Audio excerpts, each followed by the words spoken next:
S ಮತ್ತಿಕೆರೆಯ Bharat ನಿವಾಸಕ್ಕೆ ಆಗಮಿಸಿದ ಭರತ್ ಭೂಷಣ್ ಅವರ ಮೃತದೇಹ.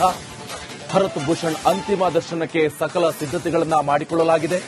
ಭರತ್ ನಿವಾಸದ ಬಳಿಕ ಆಗಮಿಸಿರುವಂತಹ ಕುಟುಂಬಸ್ಥರು ಬ್ಯಾರಿಕೇಡ್ ಹಾಕಿ ಪೊಲೀಸರಿಂದ ಬಿಗಿ ಭದ್ರತೆಯನ್ನ. ಈಗ ಭರತ್ ಭೂಷಣ್ ಅವರ ಮನೆಯ ಮುಂಭಾಗದಲ್ಲಿದ್ದೇನೆ. ಈಗ ಪಾರ್ಥಿವ ಶರೀರ ಭರತ್ ಭೂಷಣ್ ಅವರ ಮನೆಗೆ ತಲುಪಿದೆ. ಒಂದ್ ಕಡೆ ಏರ್ಪೋರ್ಟ್ನ ಅಧಿಕಾರಿಗಳು, ಸ್ಥಳೀಯ ಪೊಲೀಸ್ ಅಧಿಕಾರಿಗಳು ಸಹ ಭಾಗಿಯಾಗಿದ್ದಾರೆ. ಅಂತಿಮ ನಮನ ಸಲ್ಲಿಸಕ್ಕೆ ಸಾಕಷ್ಟು ಜನ ಬರುವ ನಿರೀಕ್ಷೆ ಇದೆ. ಹೀಗಾಗಿ ಬಂದೋಬಸ್ತ್ ಮಾಡಿಕೊಂಡಿದ್ದಾರೆ. ಸರ್ಕಾರ ಪ್ರಕ್ರಿಯೆ ನಡೆಯಲಿದೆ.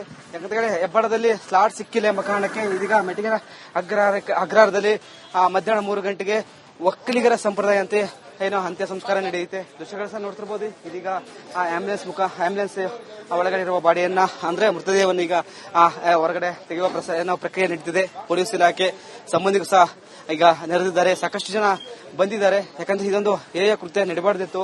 ಘಟನೆ ಆಗಿದೆ. ಕರ್ನಾಟಕದ 3 ಜನ ಮತ್ತು ದೇಶದ 26 ಜನ ಉಗ್ರರ ಅಟ್ಟಹಾಸಕ್ಕೆ ಬಲಿಯಾಗಿದ್ದಾರೆ. ದೃಶ್ಯಗಳು ಸಹ ನೋಡ್ತಿರ್ಬೋದು. ಅವರ ಕುಟುಂಬಸ್ಥರು ಏನೋ ಆಂಬ್ಯುಲೆನ್ಸ್ ಹಿಂದೆ ಇಳಿತಿದ್ದಾರೆ. ಮೃತದೇಹವನ್ನು ಈಗ ಹೊರಗಡೆ ಇಳಿಸುವ ಪ್ರಕ್ರಿಯೆ ಸಹ ಆರಂಭವಾಗುತ್ತೆ. ಸ್ಥಳೀಯ ಪೊಲೀಸರು, ಸ್ಥಳೀಯ ಅಧಿಕಾರಿಗಳು ಎಲ್ಲ ಬಂದಿದ್ದಾರೆ. ನೋಡ್ತಿರ್ಬೋದು ದೃಶ್ಯಗಳು ಸಹ. ಯಾಕಂದ್ರೆ ಪೊಲೀಸ್ ಇಲಾಖೆ ಸಹ ಏನು ಭದ್ರತೆ ಕೈಗೊಂಡಿದ್ದಾರೆ, ಬ್ಯಾರಿಕೇಡ್ ವ್ಯವಸ್ಥೆ ಮಾಡಿಕೊಂಡಿದ್ದಾರೆ.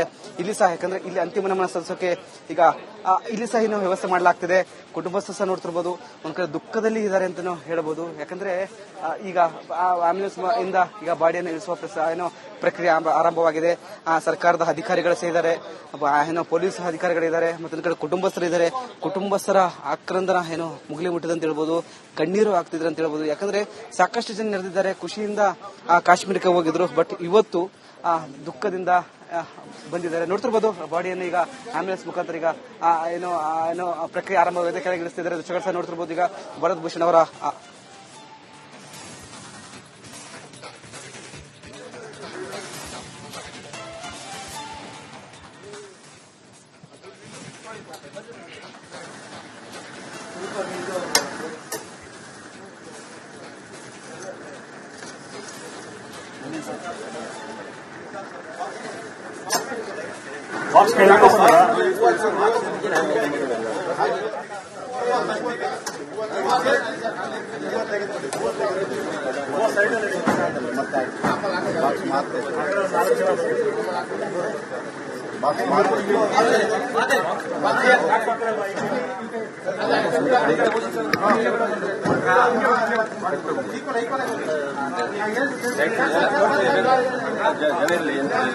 ಆಂಬುಲೆನ್ಸ್ ಖಾಲಿ ಮಾಡಿಸಿ. ಜನ ಏನು ಜಾಸ್ತಿ ಜನ ಇಲ್ಲ. 5 ನಿಮಿಷ ಆಂಬುಲೆನ್ಸ್ ಮತ್ತೆ ವೆಹಿಕಲ್. ಹಾಂ ಸರ್.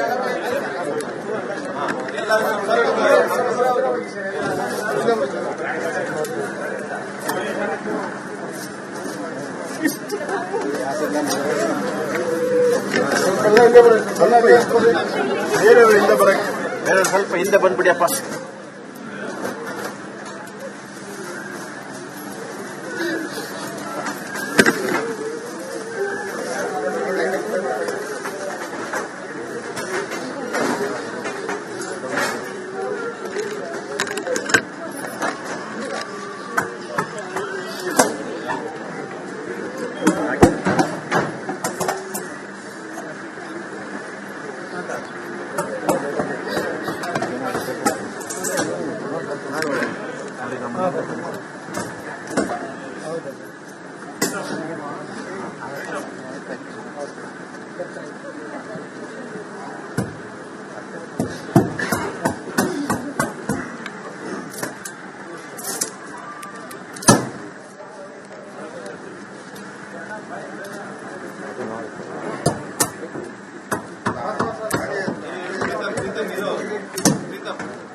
ದೂರ ಹೋಗಿ ಸ್ವಲ್ಪ ದೂರ ಹೋಗಿ ಎಲ್ಲರೂ.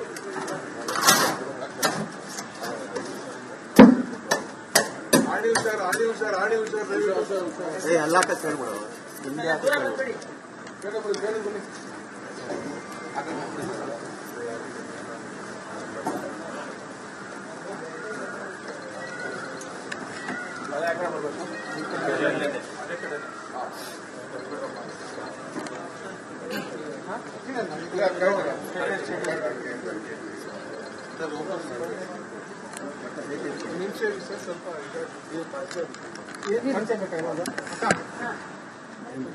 ಇದ್ರ ಮೇಲೆ ಸ್ಕೂಟರ್ ಮೇಲೆ ಒಂದು ಪಂಚೆ ಇದೆ.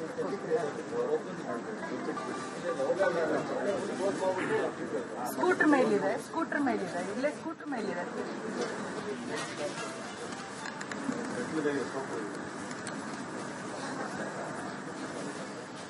ಎಸ್, ಈ ದೃಶ್ಯಗಳನ್ನ ನೋಡ್ತಾ ಇದ್ರೆ ಎಂಥವರಿಗೂ ಕೂಡ ಕರುಳು ಕಿವುಚುತ್ತೆ. ಯಾಕಂತ ಹೇಳಿದ್ರೆ ಹೊಟ್ಟೆ ಉರಿಯುತ್ತೆ. ಪಾಪ 3 ವರ್ಷದ ಮಗು ಈ ಭರತ್ ಭೂಷಣ್ ಅವರಿಗೆ ಸದ್ಯ ಈಗ ಮೃತದೇಹ ಮತ್ತಿಕೆರೆಯಲ್ಲಿ ಇರುವಂತಹ ಭರತ್ ಭೂಷಣ್ ಅವರ ಮನೆಗೆ ಈಗ ಆಗಮಿಸಿರುವಂತಹ ದೃಶ್ಯ. ಒಂದ್ ಕಡೆಯಲ್ಲಿ ಅವರ ಕುಟುಂಬಸ್ಥರು ಕೂಡ ಕಣ್ಣೀರು ಹಾಕ್ತಿದ್ದಾರೆ.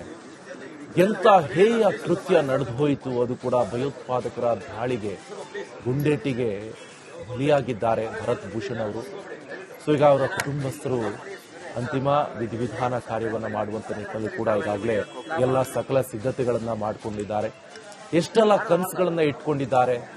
ಪಾಪ ಒಂದೊಳ್ಳೆ ಜೀವನವನ್ನ ಸಾಗಿಸ್ತಾ ಇದ್ದಾರೆ. ಯಾಕಂತ ಹೇಳಿದ್ರೆ ಕೆಲವರೆಲ್ಲ ಆಫೀಸು, ಮನೆ, ಮತ್ತೊಂದು ಅಂತ ಹೇಳ್ಕೊಂಡು ಅಲ್ಲೇ ಜೀವನವನ್ನ ಕಳೀತಾರೆ. ಆದ್ರೆ ಇವರು ಹಾಗಲ್ಲ, ಪ್ರವಾಸವನ್ನ ಮಾಡ್ತಾರೆ. ತನ್ನ ಹೆಂಡತಿ ಮಕ್ಕಳ ಜೊತೆ ಒಂದು ಫ್ರೀ ಟೈಮ್ ಮಾಡಿಕೊಂಡು ಪ್ರವಾಸವನ್ನ ಕೈಗೊಳ್ಳುತ್ತಾರೆ. ಜೀವನದಲ್ಲಿ ಒಂದು ಒಳ್ಳೆ ಆಸೆ ಆಕಾಂಕ್ಷೆಗಳನ್ನ ಇಟ್ಕೊಂಡಿದ್ದಾರೆ. ಅಂತ ಸಂದರ್ಭದಲ್ಲಿ ಇಂತಹ ಒಂದು ಭಯೋತ್ಪಾದಕರ ದಾಳಿಯಿಂದ ಮೃತಪಟ್ಟಿರುವಂತಹ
ಈಗಾಗಲೇ ಗಮನಿಸ್ತಾ ಇದ್ವಿ. ಒಂದ್ ಕಡೆಯಲ್ಲಿ ಭರತ್ ಭೂಷಣ್ ಅವರ ಮೃತದೇಹ ಅವರ ಮತ್ತಿಕೆರೆ ಮನೆಗೆ ತಲುಪಿದೆ.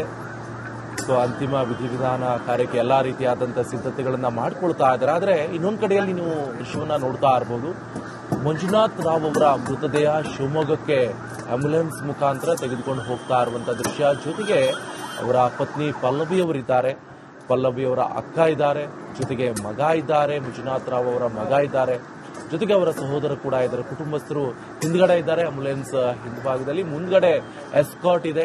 ಸೊ ಜೊತೆಗೆ ಆಂಬ್ಯುಲೆನ್ಸ್ ನಲ್ಲಿ ಆ ದೃಶ್ಯವನ್ನ ನೋಡ್ತಾ ಇರಬಹುದು. ಇದೇ ಆಂಬ್ಯುಲೆನ್ಸ್ ನಲ್ಲಿ ಮಂಜುನಾಥ್ ಅವರ ಮೃತದೇಹ ಇರುವಂತದ್ದು. ಸೊ ಸದ್ಯ ಈಗ ಶಿವಮೊಗ್ಗದ ಕಡೆಗೆ ತಗೊಂಡು ಹೋಗ್ತಾ ಇರುವಂತದ್ದು. ಮಂಜುನಾಥ್ ಅವರ ಹುಟ್ಟೂರು ಶಿವಮೊಗ್ಗ, ಅಲ್ಲೇ ಅಂತಿಮ ಸಂಸ್ಕಾರವನ್ನ ನೆರವೇರಿಸಲಾಗಿದೆ. ಇವತ್ತು ಶಿವಮೊಗ್ಗದಲ್ಲಿ ಬಂದ್ಗೆ ಕರೆ ಕೊಡಲಾಗಿದೆ. ಇವತ್ತು ಅರ್ಧ ದಿವಸ ಬಂದ್ ಮಾಡಲಾಗುತ್ತೆ. ಎಲ್ಲರೂ ಕೂಡ ಸ್ವಯಂ ಪ್ರೇರಿತರಾಗಿ ಬಂದ್ಗೆ ಕರೆಯನ್ನ ಕೊಟ್ಟಿದ್ದಾರೆ. ಮಂಜುನಾಥ್ ಅವರಿಗೆ ಅಂತಿಮ ನಮನವನ್ನ ಸಲ್ಲಿಸಲಾಗುತ್ತೆ, ಗೌರವ ನಮನವನ್ನ ಸಲ್ಲಿಸಲಾಗುತ್ತೆ. ಅಲ್ಲಿ ಸಾಕಷ್ಟು ಜನ ರಾಜಕಾರಣಿಗಳಿರ್ಬೋದು ಅಥವಾ ಸಾರ್ವಜನಿಕರು, ದೇಶ ಪ್ರೇಮಿಗಳು, ಬಹಳ ಪ್ರಮುಖವಾಗಿ ಸಾರ್ವಜನಿಕರು ಅನ್ನೋದಕ್ಕಿಂತ ದೇಶ ಪ್ರೇಮಿಗಳು ಅಲ್ಲಿ ನೆರೆದಿದ್ದಾರೆ.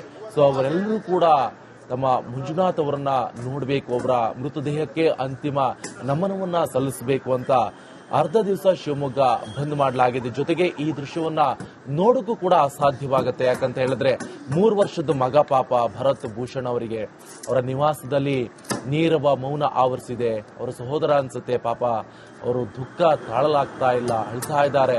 ಜೊತೆಗೆ ಅಂತಿಮ ವಿಧಿವಿಧಾನಕ್ಕೆ ಎಲ್ಲಾ ರೀತಿಯಾದಂತಹ ಸಿದ್ಧತೆಗಳನ್ನ ಮಾಡಿಕೊಳ್ಳಲಾಗ್ತಾ ಇರುವಂತಹ ದೃಶ್ಯವನ್ನ ನೀವು ನೋಡ್ತಾ ಇರಬಹುದು. ಇದು ಭರತ್ ಭೂಷಣ್ ಅವರ ನಿವಾಸ ಮತ್ತಿಕೆರೆಯಲ್ಲಿ. ಸೊ ಮತ್ತಿಕೆರೆಯಲ್ಲಿ ಆ ನಿವಾಸದಲ್ಲಿ ಕಂಡು ಬಂದಂತಹ ದೃಶ್ಯ ಇದು.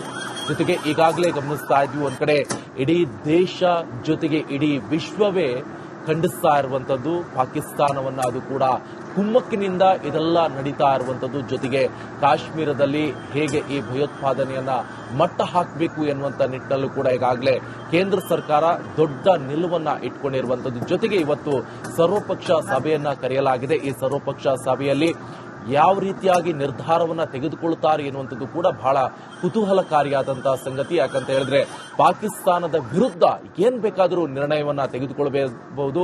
ಯಾಕಂತ ಹೇಳಿದ್ರೆ ಈಗ ಏಕಾಂಗಿಯಾಗಿಸುವಂತ ನಿಟ್ಟಿನಲ್ಲಿ ಕೂಡ ಸಾಕಷ್ಟು ನಿರ್ಧಾರವನ್ನ ಪಾಕಿಸ್ತಾನದ ವಿರುದ್ಧ ಭಾರತ ತೆಗೆದುಕೊಂಡಿದೆ. ಯಾಕಂತ ಹೇಳಿದ್ರೆ ಇದನ್ನ ಕಟುವಾಗಿ ದ್ವೇಷ ಮಾಡ್ತಾ ಇರುವಂತದ್ದು, ಕಟುವಾಗಿ ಎಲ್ಲರೂ ಕೂಡ ಖಂಡಿಸ್ತಾ ಇದ್ದಾರೆ ಪಾಕಿಸ್ತಾನದ ವಿರುದ್ಧ. ಈಗಾಗಲೇ ಒಂದು ನಿರ್ಧಾರವನ್ನ ಭಾರತ ತೆಗೆದುಕೊಂಡಿದೆ. ಸಿಂಧೂ ನದಿ ನೀರನ್ನ ಕಂಪ್ಲೀಟ್ ಆಗಿ ಬಂದ್ ಮಾಡಲಾಗಿದೆ. ಜೊತೆಗೆ ಈಗಾಗಲೇ 48 ಗಂಟೆಗಳ ಒಳಗೆ ಪಾಕಿಸ್ತಾನ ಪ್ರಜೆಗಳು ಗಂಟು ಮೂಟೆ ಕಟ್ಟಿಕೊಂಡು ಪಾಕಿಸ್ತಾನಕ್ಕೆ ಹೊರಡಬೇಕಾದಂತಹ ಪರಿಸ್ಥಿತಿ ನಿರ್ಮಾಣ ಆಗಿದೆ. ಜೊತೆಗೆ ಪಾಕಿಸ್ತಾನ ಪ್ರಜೆಗಳ ವೀಸಾ ಕೂಡ ಈಗಾಗಲೇ ರದ್ದಾಗಿದೆ. ಜೊತೆಗೆ ಇನ್ನಷ್ಟು ಸಾಕಷ್ಟು ಕ್ರಮಗಳನ್ನ ಈಗ ಭಾರತ ತೆಗೆದುಕೊಳ್ತಾ ಇದೆ. ಜೊತೆಗೆ ಆಹಾರ ಪದಾರ್ಥಗಳಿರ್ಬೋದು ಎಲ್ಲವನ್ನೂ ಕೂಡ ಭಾರತದಿಂದ ಪಾಕಿಸ್ತಾನಕ್ಕೆ ರಫ್ತಾಗ್ತಾ ಇರುವಂತದ್ದು ಕಂಪ್ಲೀಟ್ ಆಗಿ ಬಂದ್ ಆಗ್ತಾ ಇದೆ. ಕಾಶ್ಮೀರ ಎನ್ನುವಂಥದ್ದು ಪ್ರವಾಸಿಗರ ತಾಣ ಆಗಿ ಮಾರ್ಪಟ್ಟಿರುವಂಥದ್ದು. ಆ ಒಂದು ಸೌಂದರ್ಯವನ್ನ ನೋಡೋದೇ ಚಂದ, ಮನಮೋಹಕವಾಗಿರುವಂತಹ ಸೌಂದರ್ಯ. ಸೊ ಎಷ್ಟು ಜನ ಪ್ರವಾಸಿಗರು ಹೋಗ್ತಾರೆ ಅಷ್ಟು ಅಲ್ಲಿ ಪ್ರಾಫಿಟ್ ಇರುವಂತದ್ದು. ಅಲ್ಲಿನವರಿಗೆ ಹೊಟ್ಟೆಪಾಡು ಕೂಡ ಅದೇ, ಅಲ್ಲಿ ಹೊಟ್ಟೆಪಾಡೆ ಅದೇ ಜೀವನ ಆಗಿರುವಂತದ್ದು. ಯಾಕಂದ್ರೆ ಪಾಕಿಸ್ತಾನದಲ್ಲಿ ಈ ಭಯೋತ್ಪಾದನೆ ಯಾವ ರೀತಿಯಾಗಿ ಮಾಡಲಾಗ್ತಾ ಇದೆ, ಅದನ್ನು ಕುಮ್ಮಕ್ಕನ್ನ ನೀಡಲಾಗ್ತಾ ಇದೆ. ಭಿಕ್ಷೆ ಪಾತ್ರೆ ಹಿಡ್ಕೊಂಡು ಬೇರೆ ಬೇರೆ ದೇಶದಲ್ಲಿ ಭಿಕ್ಷೆಯನ್ನು ಬೇಡ್ತಾ ಇರುವಂತ ಈ ಪಾಪಿ ಪಾಕಿಸ್ತಾನ ಭಯೋತ್ಪಾದನೆಗೆ ಕುಮ್ಮಕ್ಕನ್ನು ನೀಡ್ತಾ ಇರುವಂತದ್ದು. ಜೊತೆಗೆ ಈ ಪಾಕಿಸ್ತಾನವನ್ನ ಮಟ್ಟ ಹಾಕಬೇಕು. ಜೊತೆಗೆ ಈಗಾಗಲೇ ಸಾಕಷ್ಟು ಜನ ಭಾರತೀಯರು ಕೂಡ ಮಾತಾಡ್ತಾ ಇರುವಂತದ್ದು, ಇಸ್ರೇಲ್ ತರ ಯುದ್ಧ ಮಾಡಿಬಿಡಿ, ಡೈರೆಕ್ಟ್ ಆಗಿ ಪಾಕಿಸ್ತಾನ ಹೊಡೆದಾಕ್ಬಿಡಿ. ಯಾಕ ಪಾಕಿಸ್ತಾನ, ಪಾಪಿ ಪಾಕಿಸ್ತಾನ, ಕಾಲಿಟ್ರ ಭಯೋತ್ಪಾದನೆ, ಮಾತೆತ್ತರೆ ಭಯೋತ್ಪಾದನೆ, ಎಲ್ಲರನ್ನ ಹುಟ್ಟು ಹಾಕ್ತಾ ಇರುವಂತಹ ಭಯೋತ್ಪಾದನೆಯನ್ನ ಹುಟ್ಟು ಹಾಕ್ತಾ ಇರುವಂತದ್ದು ಇದೇ ಪಾಕಿಸ್ತಾನ. ಯಾವುದೇ ಕಾರಣಕ್ಕೂ ಕೂಡ ಈ ಪಾಕಿಸ್ತಾನವನ್ನ ಉಳಿಸಬಾರದು, ಫುಲ್ಲು ಹೊಡೆದಾಕ್ಬಿಡಿ ಇಸ್ರೇಲ್ ತರ ಅಂತ. ಆದ್ರೆ ಇನ್ನೊಂದು ಕಡೆಯಲ್ಲಿ ಹಮಾಸ್ ಉಗ್ರರನ್ನ ಜಸ್ಟಿಸ್ ಫಾರ್ ಹಮಾಸ್ ಅಂತ ಭಾರತದಲ್ಲಿ ಒಂದಿಷ್ಟು ಜನ ಪ್ಲೇ ಕಾರ್ಡ್ ಹಿಡ್ಕೊಂಡು ಬರ್ತಾರಲ್ಲ, ಅಂತ ಅಯೋಗ್ಯರು, ಅಂತ ನೀಚರಿಗೆ ಬುದ್ಧಿ ಕಲಿಸಬೇಕಾಗತ್ತೆ. ಇವಾಗ ಏನ್ ಹೇಳ್ತಾರೆ, ಪ್ರವಾಸಿಗರ ಮೇಲೆ ಪಾಪ ಮುಗ್ಧರು ಏನೂ ತಿಳಿಯಿಲ್ಲ, ಅವ್ರ ಪಾಡಿಗೆ ಅವರು ತನ್ನ ಜೀವನದಲ್ಲಿ ಎಂಜಾಯ್ ಮಾಡ್ಕೊಂಡಿರುವಂತಹ ಸಂದರ್ಭದಲ್ಲಿ ಅವ್ರ ಮೇಲೆ ನಿರ್ದಾಕ್ಷಿಣ್ಯವಾಗಿ ಹತ್ಯೆ ಮಾಡ್ತಾರಲ್ಲ, ಅದು ಕೂಡ ಯಾವುದು ಧರ್ಮ ಅಂತ ಕೇಳಿಕೊಂಡು ಅವ್ರನ್ನ ಪ್ಯಾಂಟ್ ಬಿಚ್ಚಿ ಸುಡ್ತಾರಲ್ಲ, ಅಂತ ಭಯೋತ್ಪಾದಕರನ್ನ ತಲೆಗೆ ಗುಂಡಿಟ್ಟುಕೊಳ್ತಾರಲ್ಲ ಹಿಂದೂಗಳನ್ನ. ನಿನ್ ಧರ್ಮ ಯಾವುದು, ಹಿಂದೂ ಅಂತ ಗೊತ್ತಾದ್ರೆ ಅವ್ರನ್ನ ಸುಡ್ತಾ ಇದ್ದಾರೆ. ಇನ್ ಕೇಸ್ ಏನಾದ್ರೂ ಪಾಪ ಭಯ ಪಟ್ಕೊಂಡು ಇಲ್ಲ ನಾನು ಹಿಂದೂ ಅಲ್ಲ ಮುಸ್ಲಿಂ ಅಂತ ಹೇಳಿದ್ರೆ ನೀನ್ ಕುರಾನ್ ಓದು, ಪ್ಯಾಂಟ್ ಬಿಚ್ಚು, ನಿನ್ ಧರ್ಮ ಯಾವುದು ಕೇಳ್ತಾರಲ್ಲ, ಅಂತವರಿಗೆ, ಅಂತ ಭಯೋತ್ಪಾದಕರಿಗೆ ಪ್ಯಾಂಟ್ ಬಿಚ್ಚಿ ಬುಡಕ್ಕೆ ಶೂಟ್ ಮಾಡಿ ಸಾಯಿಸಬೇಕಾಗತ್ತೆ.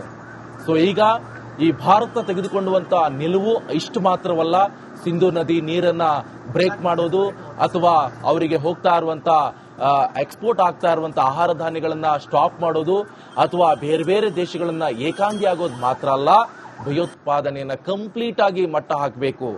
ಇದಕ್ಕೆ ಕುಮ್ಮಕ್ ಕೊಡ್ತಾ ಇರುವಂತದ್ದು ಅಲ್ಲಿನ ಸೇನೆಯ ಮುಖ್ಯಸ್ಥನೇ ಒಂದು ಹೇಳಿಕೆಯನ್ನ ಕೊಡ್ತಾನೆ. ಸೇನೆಯ ಮುಖ್ಯಸ್ಥ ಹೇಳ್ತಾನೆ, ಹಿಂದೂಗಳನ್ನ ಟಾರ್ಗೆಟ್ ಮಾಡಲಾಗುತ್ತೆ, ಸೊ ಹಿಂದೂಗಳನ್ನ ನಾವು ಬಿಡೋದಿಲ್ಲ, ಅಲ್ಲಿ ಕಾಶ್ಮೀರವನ್ನ ಮತ್ತೆ ನಾವು ನಮ್ಮ ಹ್ಯಾಂಡ್ ಓವರ್ಗೆ ತೆಗೆದುಕೊಳ್ತೀವಿ ಅಂತ ಪಾಕಿಸ್ತಾನದ ಒಬ್ಬ ಸೈನಿಕ, ಅವನು ಕೂಡ ಹೆಡ್ ಅಂತೆ ಅವನು. ನೋಡಿ, ಇಂಥ ಹೇಳಿಕೆಗಳನ್ನ ಕೊಡ್ತಾರೆ. ಈ ಹೇಳಿಕೆ ಕೊಟ್ಟಂತ ಕೆಲವೇ ದಿನಗಳ ನಂತರ ಇಂಥ ಒಂದು ಭಯೋತ್ಪಾದನೆ ನಡೆದಿರುವಂತದ್ದು. ಅದು ಕೂಡ ನಾರ್ಮಲಿ ಭಯೋತ್ಪಾದನೆಯನ್ನು ನೋಡ್ತೀವಿ, ಒಂದಿಷ್ಟು ಜನ ಸಾರ್ವಜನಿಕರು ಸೇರಿರ್ತಾರೆ, ಅಂತ ಸಂದರ್ಭದಲ್ಲಿ ಬಂದು ಬಿಡ್ತಾರೆ, ಗುಂಡಾರಿಸ್ಬಿಡ್ತಾರೆ. ಆದ್ರೆ ಇದು ಹಾಗಾಗಿದ್ದಲ್ಲ. ಹಿಂದೂಗಳನ್ನ ಕೇಳ್ಬಿಟ್ಟು ನಿನ್ನ ಧರ್ಮ ಯಾವುದು ಅಂತ ಕೇಳ್ಬಿಟ್ಟುಕೊಂಡು ಸುಟ್ಟಿರುವಂತ ಸುಡುಗಾಡ ಧರ್ಮ ರೀ ಅವರದ್ದು. ಯಾವ ಧರ್ಮ ಅದು? ಸುಡುಗಾಡ ಧರ್ಮ. ಇದೇನಾ ಧರ್ಮ ಹೇಳ್ಕೊಡೋದು? ನೋಡ್ರಿ ಆ ಪಾಪ, ಈ ದೃಶ್ಯವನ್ನ ನೋಡೋಕ್ಕಾಗತ್ತಾ? 72 ಜನ ಕನ್ಯರು ಸಿಗ್ತಾರೆ ಯಾರನ್ನ ಸುಟ್ಟುಕೊಂಡ್ರೆ, ಭಯೋತ್ಪಾದನೆ ಮಾಡಿದ್ರೆ. ಇಂಥ ಒಂದು ಮನಸ್ಥಿತಿ ಇರುವಂತಹ ಧರ್ಮ ಯಾವುದು ಅಂತ ಧರ್ಮ ಇದೆಯಾ? ನಾಚಿಕೆ ಆಗ್ಬೇಕು. ನಾವು ಕಂಪ್ಲೀಟ್ ಆಗಿ ಡೀಟೇಲ್ಸ್ ಅನ್ನ ಕೊಡ್ತಾ ಹೋಗ್ತೀವಿ ನಾನ್ ಸ್ಟಾಪ್ ಲೈವ್ ಮುಖಾಂತರ.